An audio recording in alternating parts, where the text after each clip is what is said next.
Hey everybody, I'm live in the Gong Nong Olympic Park. I figured I'd start the Facebook Live just a few minutes early so we can get it all up and running and have everybody on board. In case you missed the notifications on the news today, I'm taking any and all questions.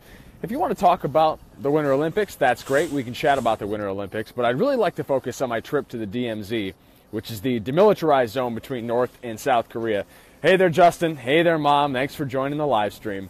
Anyway, as I was saying, I want to talk about the demilitarized zone between North and South Korea. I made the trip earlier this week, and if you missed my story, it's posted on this page. I think it's 2 posts below where this Facebook Live will be posted.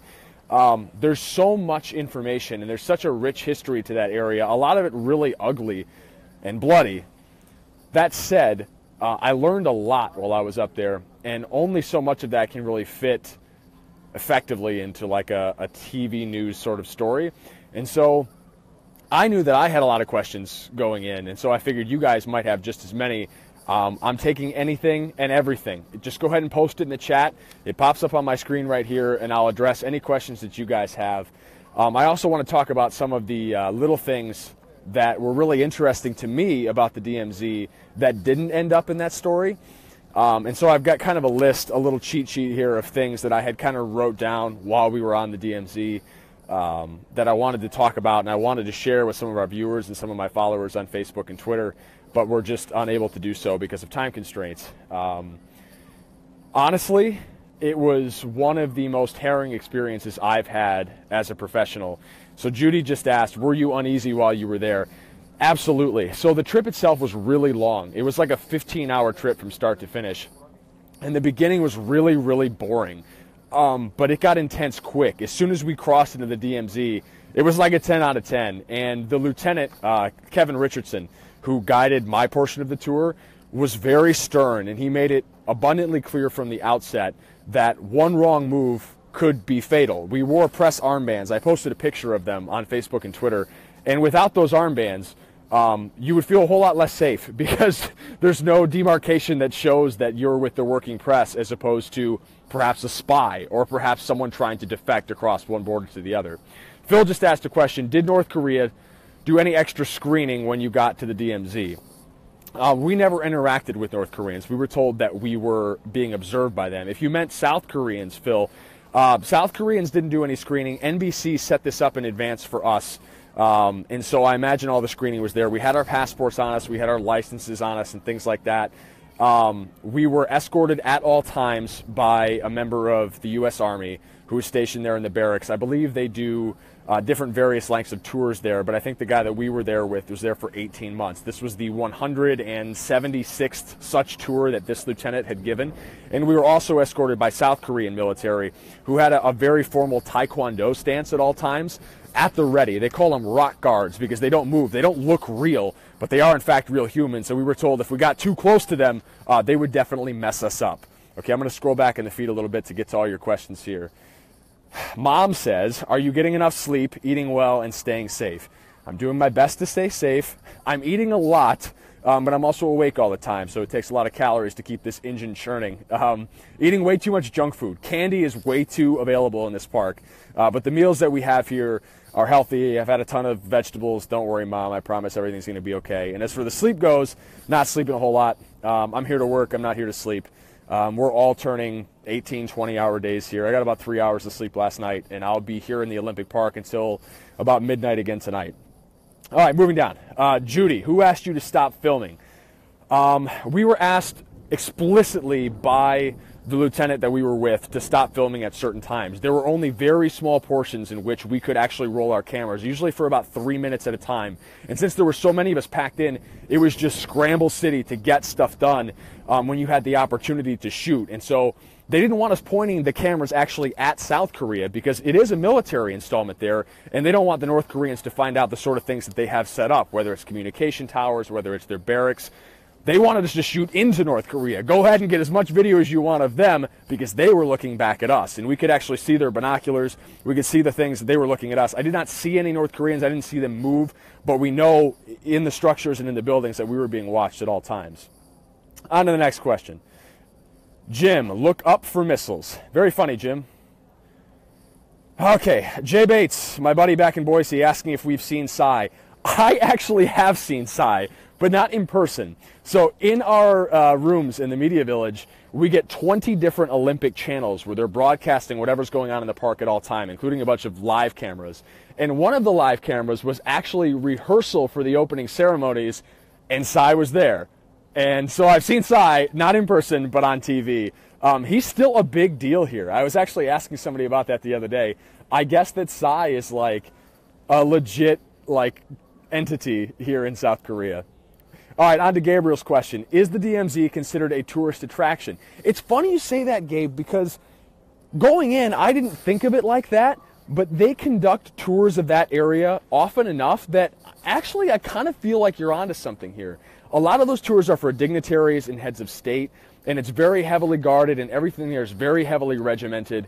And we were told we were part of an SG group, SG standing for Special Group, and there had never been a violent incident with a special group.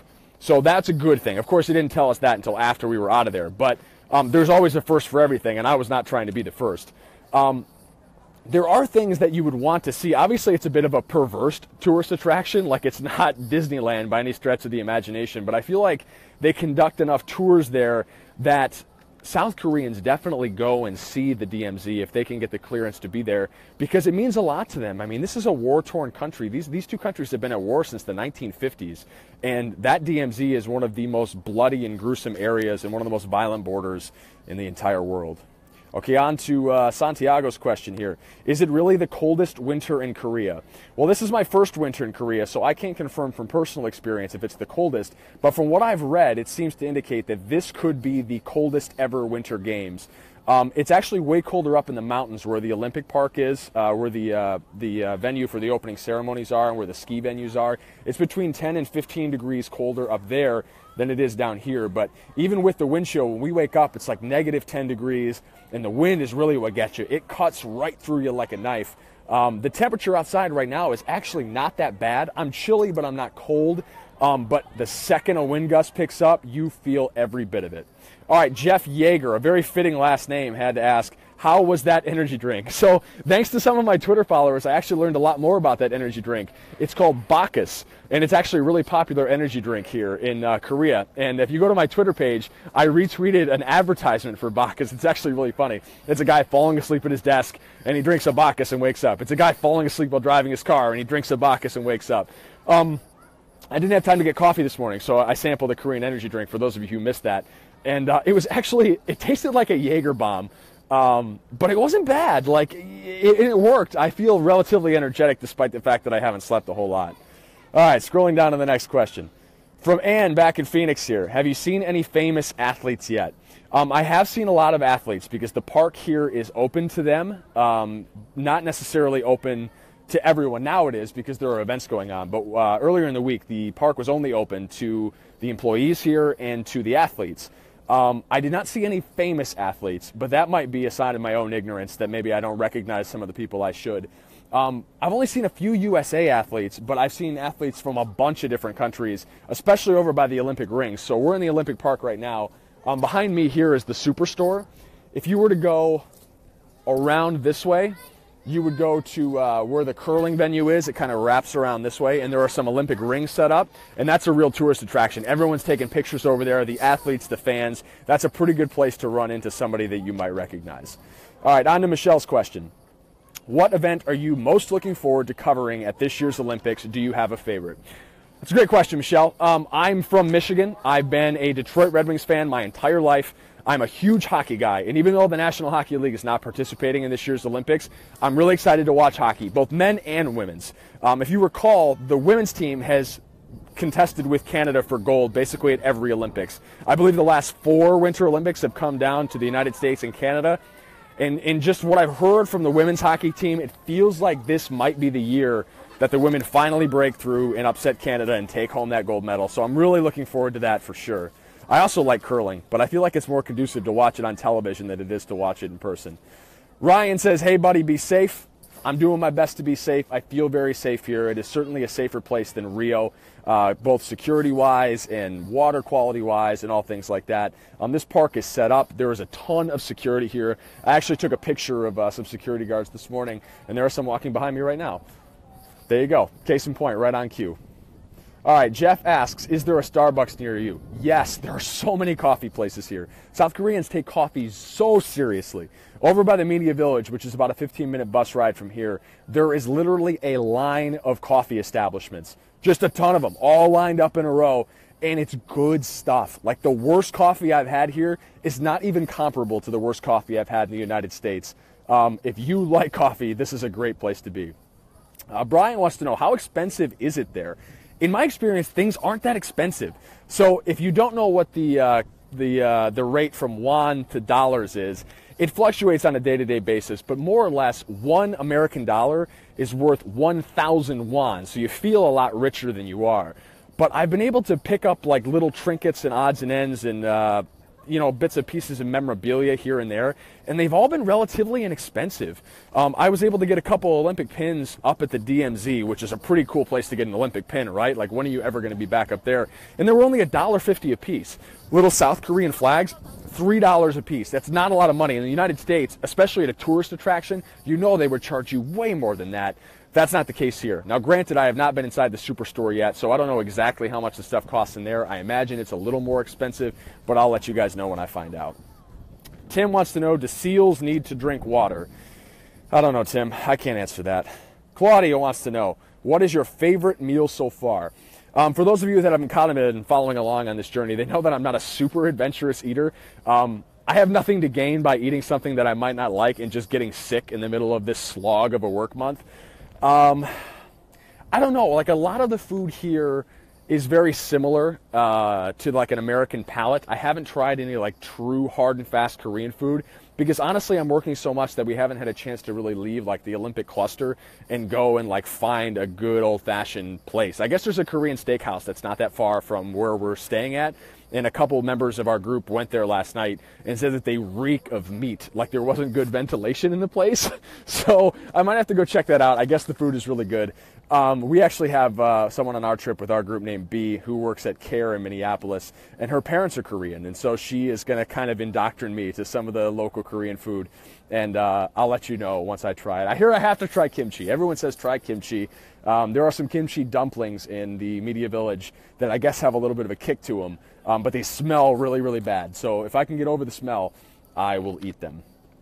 Phil had to ask, did you plan out some of the things you were showing us on TV, or is everything planned out for you to see and do? That's a good question, Phil. So that's a little behind the scenes sort of TV secret. So I do a lot of the legwork here. Some of that stuff is set up, like the trip to the DMZ was set up by NBC, but the stuff that happened on that trip was all me or all us in this group, just sort of like flying by the seat of our pants and putting everything together. That DMZ story that you saw, I wrote it, I shot it, I edited it. Now, some of the shots were one of our other photographers that are here, but for the most part, it was me. Some of the stuff that I do through KPNX in Phoenix is produced by some of our fantastic producers there, both on the air and on the web. But some of it is produced here as well. So it's kind of a team effort. I would like to think that I carry my weight, and everyone else surely does too. It definitely takes a village to put together our Olympic coverage because there is a lot to cover. All right, Judy asks, do you think North Korean athletes are threatened not to defect? Yeah. I think that's one of the big concerns and why North Korea hasn't sent delegations to South Korea. This is really a big deal. There are 280 North Koreans here right now.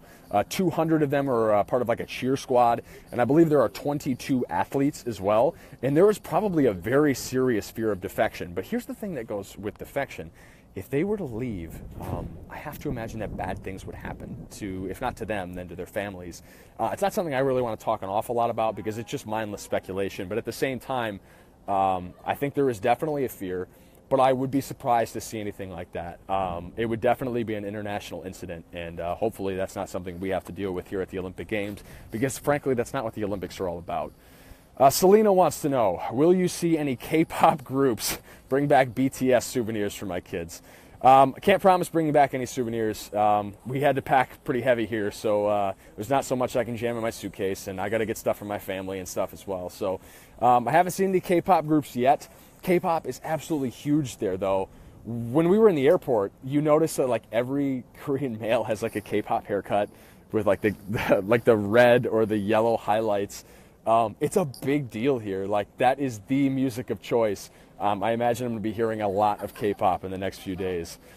Jeff asked about the food. We kind of already talked about that a little bit. The food's fine. A lot of the stuff that we eat here is provided by NBC, and then the stuff that isn't is kind of catered to a more international flavor palette. Like, we ate at a Korean truck stop on the way back from that DMZ trip, and there were a ton of food options, and I wasn't feeling super adventurous because it was a long day. I just needed to eat something like safe and sound.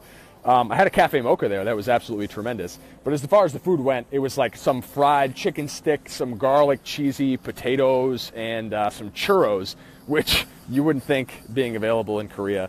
But, you know, I'm just of the mind to play it safe. There are plenty of adventurous eaters here. I'm just not one of those guys. Thomas asked about the event most excited to see. We kind of talked about that a second ago. Really excited to see hockey. I'm also a big curling guy. I love the Winter Olympics. I'm definitely more of a Winter Olympics guy than a summer guy for sure. Frank asked, have we seen any athletes? Yes, we've seen a bunch. I haven't seen any of the big names. I feel like a lot of the big Team USA athletes are more or less not out and about. And when they are, they're very well protected. I do see a lot of athletes, but mostly from countries that aren't the United States. Husted wants to know about Joe Flacco being elite QB or Nick Foles. Very funny. That's not what we're talking about, but I appreciate you joining the live stream. Jonathan wants to know if there are any McDonald's. Yes, there are McDonald's everywhere around here. McDonald's is one of the big sponsors of the Olympics. And in my experience, the athletes eat a ton of McDonald's, generally because they don't have a lot of time to eat. And so they eat what's readily available. When I was in Rio, I remember talking to a few athletes that said they ate more Big Macs in Rio than they'd eaten in the United States. And I imagine that's the case here. In Rio, we had a setup in which we had a McCafe right outside the embassy commissary where we could eat whatever we wanted, whenever we wanted. They didn't have food, but they had all sorts of drinks. They had smoothies, they had, you know, your cafe mochas and your lattes and things like that, and I took full advantage of it. Because NBC's compound is not at the International Broadcast Center, which is up in the mountains, we don't have that this year, and so coffee is a bit of a walk to go and get it. And so every time I can get my hands on some caffeine, I try my best to do it. All right, Gabriel. I appreciate all these questions, guys. You guys have been fantastic. Thank you so much for joining me. Gabriel wants to know, besides the Olympic coverage, will you have any downtime for yourself to explore other attractions? There's not a whole lot of downtime, and there's not a whole lot of me time. And the time that I do get, I really need to sleep. I don't think I'll get to see anything else attraction-wise. I might get up to the mountains and go see the Team USA house, but besides that, I'm not sure where else I'll be. I'm kind of tied to the live shot responsibilities that I have here in the Olympic Park. I will get up to the mountains at least once, probably twice, to go check out the venues up there, and I'll make sure to share all the pictures and videos and do a couple Facebook Lives and share all that stuff with you guys here so you can see it too. And yeah, besides that, I'll get into venues, I'll see some events. I'll be covering a few select athletes here and things like that once the games really get underway. But for the most part, I'll be here. Let me just show you real quick. I want to take a quick pause break and turn this around and just show you the park right now. It is so busy. Like, look at this. There are so many people here right now. Spectators, kids. Whoa, look out for that golf cart. I mean, look at this. There are so many people. It is packed, and this is day one. This is before the opening ceremonies even get underway. There are, I believe, 5 events that started with curling this morning at about 9 o'clock Korean time. And yes, it is Thursday here. I know it is still Wednesday back in the United States. Anyway, back to the live stream here. All right. Judy wants to know, will you be at the opening ceremonies? I have never been at an opening ceremonies. I don't think I ever will. It is a considerable distance from here, first of all. You have to have a special bracelet and permission and a pass, like a ticket to get in, even if you are in the media. And it is a real pain in the neck, not only to get there, but to get back because of the traffic and all the people coming and going. And also, they're really, really long. I mean, the opening ceremonies are not some quick, like, one-off thing. I know that, in years past, they've worried about fatigue with athletes because they last for hours and hours and hours. I frankly don't have that kind of time to burn. I won't be there. I probably won't even watch.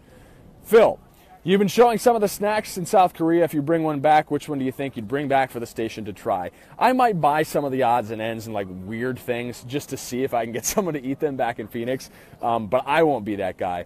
One thing I've noticed is they love sweets here. There are so many different like candies and things that you would never find in the United States.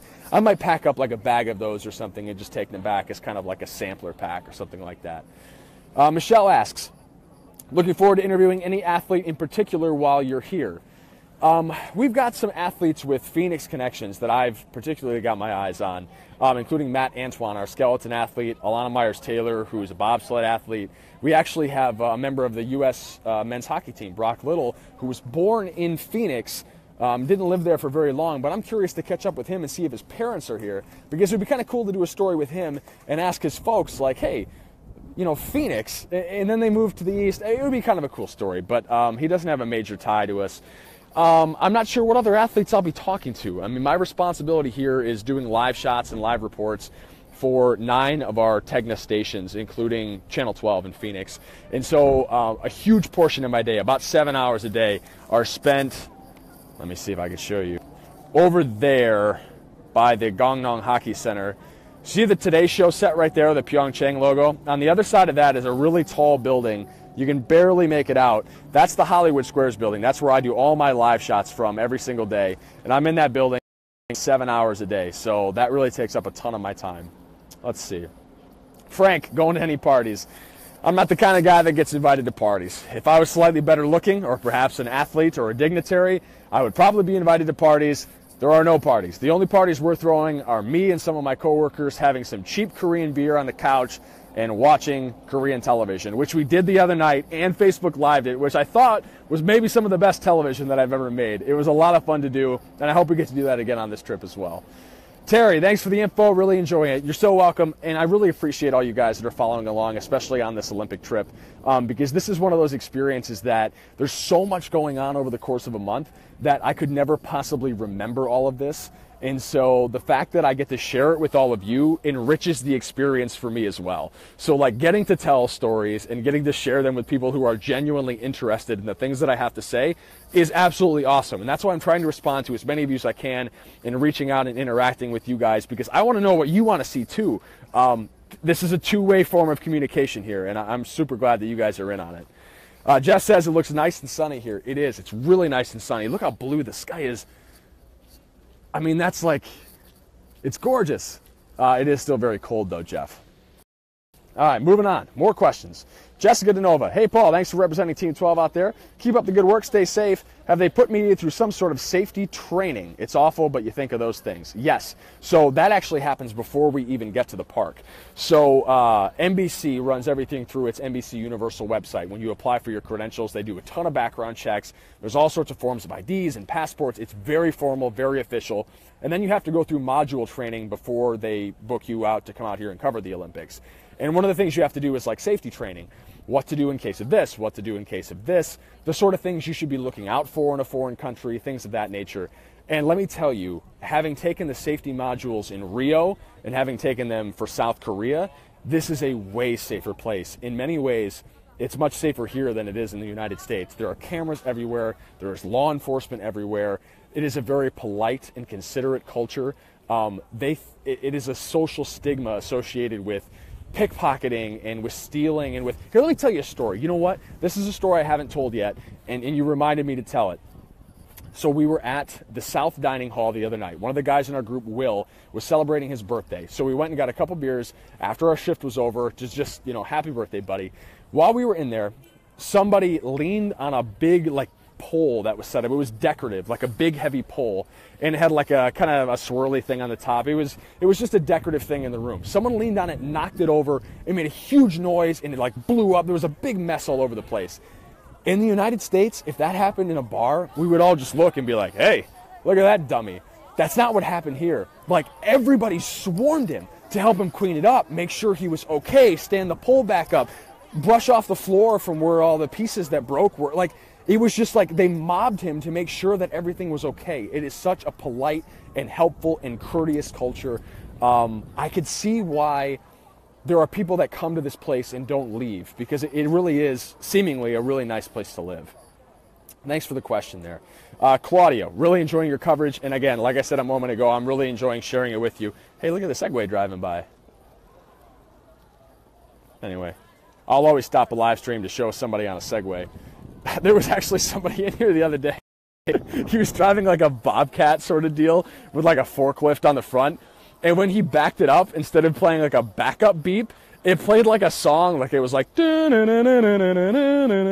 we were all just kind of cracking up at it. It was hilarious. Anton, one of my buddies back in Phoenix, who is asking, have I played any Pokemon Go yet? So this is something I definitely did in Rio, and I was shocked because the Olympic Park in Rio had like no Pokestops. There were no like pertinent venues in Rio, which is crazy because there were so many people there and so many things to do. I have turned the app on a couple times. The problem is a lot of these structures were built specifically for this, and so I don't think the game registers that there's a whole lot going on here. But yeah, I have given it a try. There's nothing special here. But I will tell you, Anton, I believe it is a rock area. So there's like Aerodactyl and Aeron and whatever those other dudes are. They're all in this area. Steve wants to know, what is Tinder like in Korea? Steve, my Tinder days are long behind me, my friend. I don't mess around with that stuff anymore. We did have someone try to get on Tinder in Rio when we were there, one of the ladies in our group, and she actually matched with Ryan Lochte the night before Ryan Lochte got in all that legal trouble. I did it as well in Rio just to see if I could match with athletes. No such luck, my friend. Athletes hang out with athletes. They don't hang out with media scrubs like me. Orpha says, hey. Hello, Orpha. All right, Phil, another question for Phil. You had a long flight from Phoenix. What was the hardest part for you?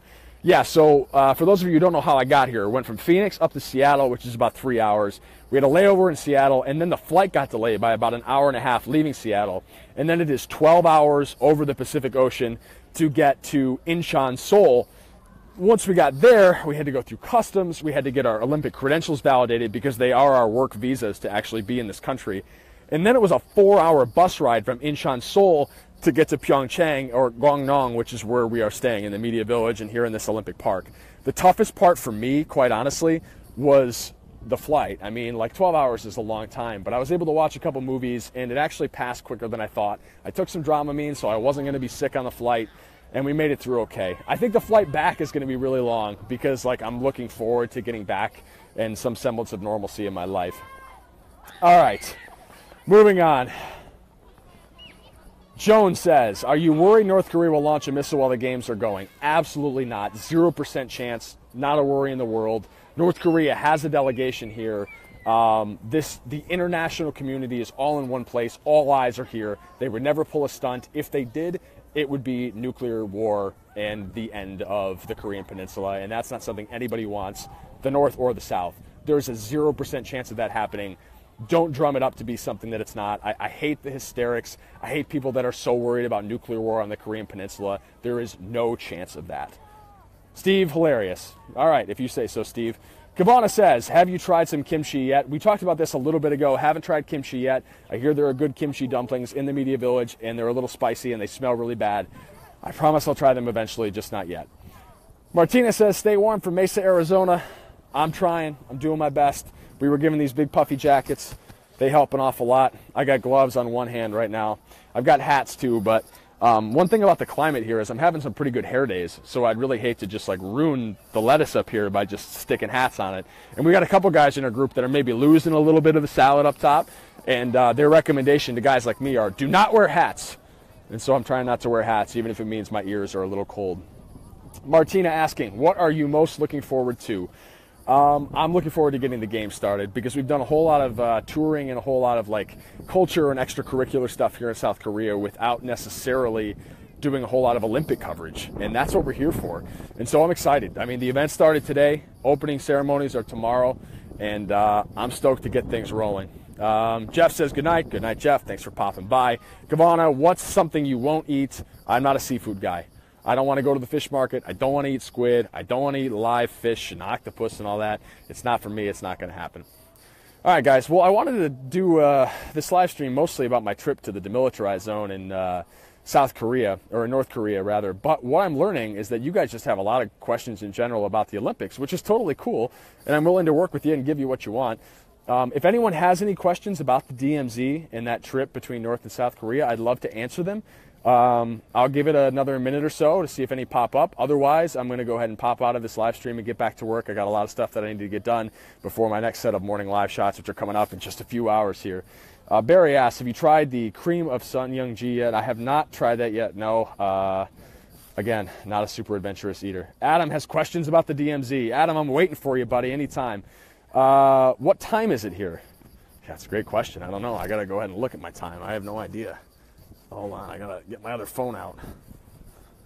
time is a really strange concept because I'm reporting in the Eastern time zone, the Pacific time zone, the Mountain time zone, and the Central time zone, and I'm living in a completely different time zone. It is 11:26 on Thursday morning here, if that makes any sense.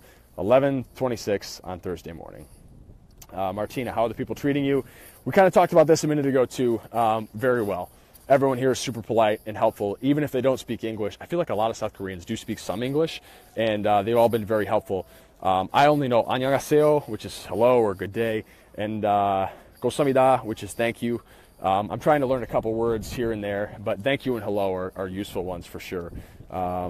Let's see. Blake, Kalbi meat is good. I'm not sure what that is, but I'll give it a try if I run across it. What can you see? It looked like a desert. The DMZ. Adam's talking about the DMZ. So it wasn't a desert. So the Freedom Village is there where... Actually, I kind of want to talk about the Freedom Village a little bit. So there are rice fields there. There are 2 million landmines hidden in that 4-kilometer zone. But there are also rice fields that are used by the farmers that live in the Freedom Village. This Freedom Village is a super crazy place, and I wish we could have taken video of it, but there are about 200 people that live there, and you could still move there. Women can marry into the village, men cannot.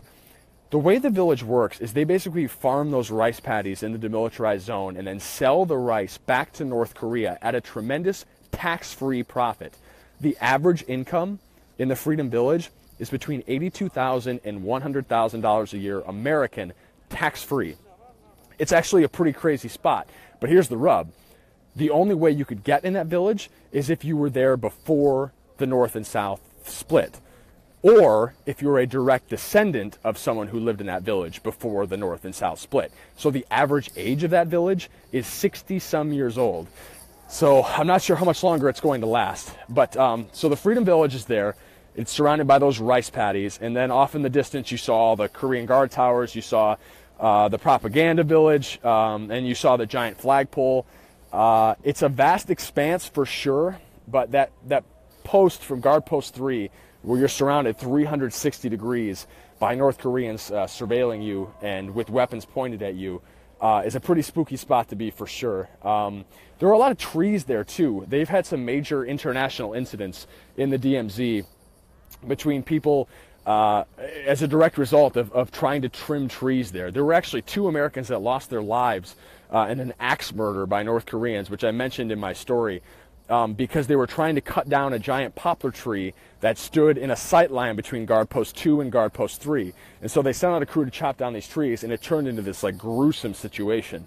But there are a lot of trees there too. It's actually a very serene kind of like mountain. It looks just like you would see somewhere like in the Northwest, you know, like driving through Idaho and like the vast expanses between like big cities, you know. The ladies out there, any lookers? Yeah, I mean, it's an international event. There are beautiful people from all over the world out here, and it's nice to be one of them. Blake, spooky in the DMZ. Definitely spooky for sure. I felt pretty good once we were on the bus getting out of there. Adam, do you still wear that foot brace when you play basketball? I do not wear the foot brace anymore, Adam. This getting hurt guy all the time has not been hurt in a while, knock on wood. Hopefully I'm not injured as a direct result of saying that I haven't been injured in a while. Judy, now you know how pilots feel. My mom wants to know, those guards at the DMZ that stand opposite each other, do you know how long their shifts are? Seems like a horrible place to be.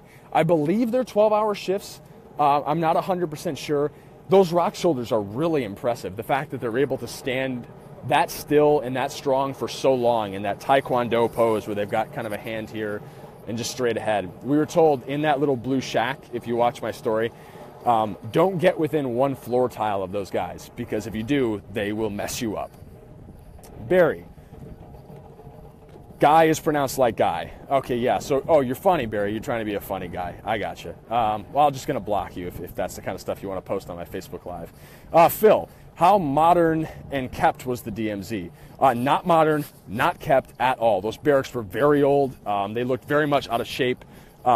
There's definitely some maintenance that could be done there. As a matter of fact, the bridge of no return that I showed you in that story between North and South Korea is a total mess. It's falling apart, and there are landmines over there and everything.